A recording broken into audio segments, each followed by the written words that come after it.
देखिए, महाराष्ट्र में हो या देश में एक पैटर्न दिख रहा है हमको कि महाराष्ट्र के अंदर बीजेपी और ये समाजवादी के जो नेता एमएलए हैं, इनके बीच में संगा मलबरी का गेम चल रहा है, नुरा कुश्ती चल रही है।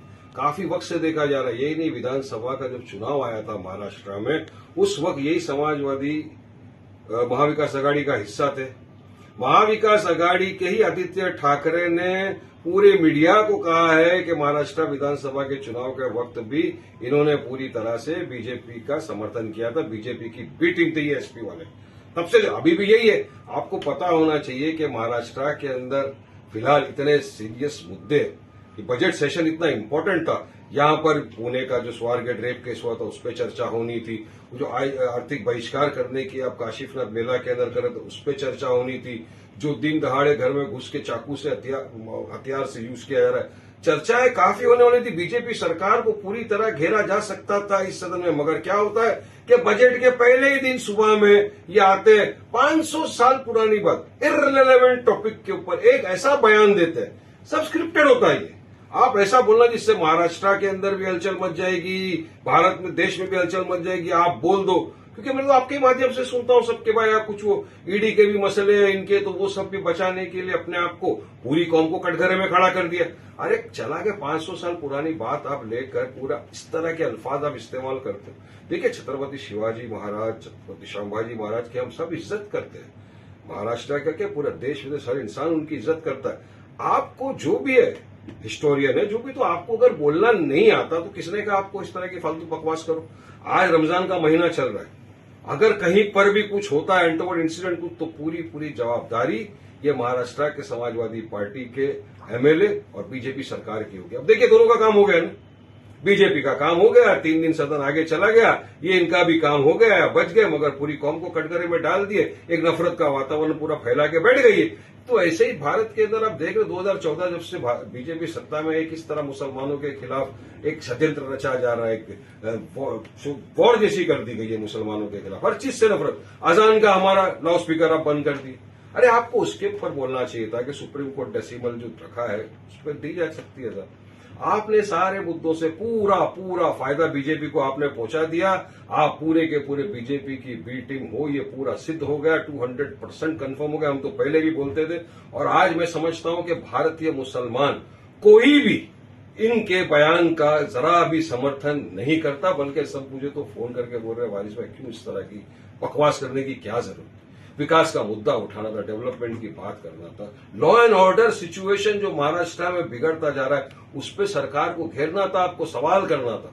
ये सारी चीज में आपने सरकार को फायदा पहुंचा दिया। तो ये तो आपके फायदे के लिए आपने पूरा काम कर दिया बीजेपी का। But sir, Congress is somewhere dragging you also के एआईएमआईएम जो सेंटर में काम करता है मोदी जी के लिए, वही अबू आजमी जी महाराष्ट्र में काम कर रहे हैं। देखिए, ये कांग्रेस को है ना, सेल्फ इंट्रोस्पेक्शन कभी नहीं करती, खुद के गिरेबान में कभी नहीं झांकती, खुद के फेलियर को छुपाने के लिए सबसे सॉफ्ट टारगेट वो बना देती है हमको। हम तो पूछेंगे ना, हमने कहा कितना लड़े हम, बच्चा जो दिल्ली का भी चुनाव आया हम लोग 2 सीट पे लड़े, आप क्यों पूरा सुपड़ा साफ हो गया। हम हरियाणा में नहीं लड़े, तो हम इतनी सारी जगहों पे नहीं लड़ते, ये हार जाते हैं, मगर खुद की नाकामी को नहीं एक्सेप्ट करते तो इल्जाम सीधा लगा देते, हमको कोई फर्क नहीं पड़ता। यही कांग्रेस इनके साथ थी महाराष्ट्र के अंदर विधानसभा चुनाव में। क्या हुआ, पूरी तरह से कांग्रेस के कैंडिडेट के सामने समाजवादी पार्टी ने अपना कैंडिडेट खड़ा किया, कांग्रेस का हिस्सा होते हुए, महाविकास आघाड़ी का हिस्सा होते हुए खड़ा किया, और पूरा बीजेपी को उन्होंने सपोर्ट किया। तब क्यों खामोश था कांग्रेस?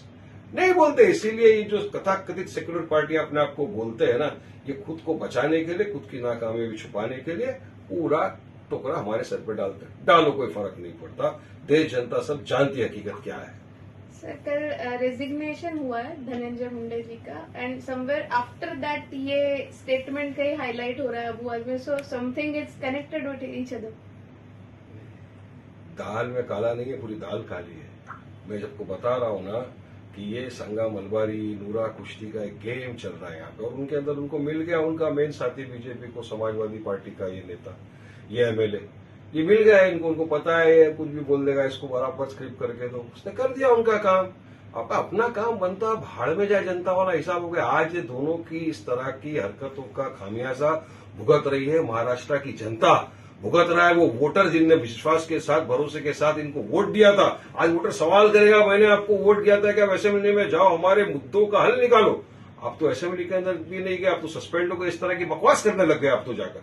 क्या लेना देना यहाँ पर औरंगजेब से, हुमायूं या उससे, बाबर से? 500 साल पुरानी बात को आप निकाल के क्यों आप वातावरण खराब किया आपने? तो ये सब साफ दर्शाता है कि आप बीजेपी को सपोर्ट करने के लिए आपने इस तरह की हरकत की।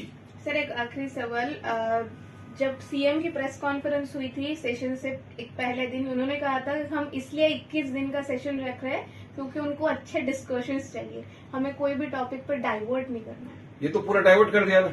अब आप तो देखो ना, आज तीसरा दिन हो गया, कहाँ चला सदन? किसका नुकसान हो रहा है? टैक्स पेयर का पैसा जा रहा है, सदन चलने नहीं दिया रहा है। और क्यों? सोची समझी साजिश का नतीजा। और बीजेपी कामयाब हुई ना इसके अंदर, उनको मिल गया उनका बराबर से एजेंट, जिन्होंने बराबर से के साथ उसने अपने एजेंट का काम निभाया और स्क्रिप्टेड था पूरा, स्क्रिप्ट उसने पूरी अदा किया। और अब ये माफीनामा मैं वापिस लेता हूं, अरे ये सब छोड़ो, झांसेबाजी देना। तीर निशाने निकल गया, तीर निकल गया। आपको जो करना था आप काम कर दिए बीजेपी के लिए। पूरे पब्लिक समझ गई है। हम तो जहां कहीं जाते हैं लोग ये बोल रहे वारिस भाई क्या जरूरत थी इनको इस तरह के बकवासबाजी करने की? आज पूरी कौम को आपने कटघरे में लाके खड़े कर दिया सिर्फ आपके बकवासबाजी की वजह से। आपने पूरा बीजेपी का समर्थन कर दिया अपनी बकवास की वजह से। तो ये बात मुझे यकीन है महाराष्ट्र की जनता इसको भूलेगी नहीं और इसको आगे चुनाव में पूरा जवाब मिलेगा।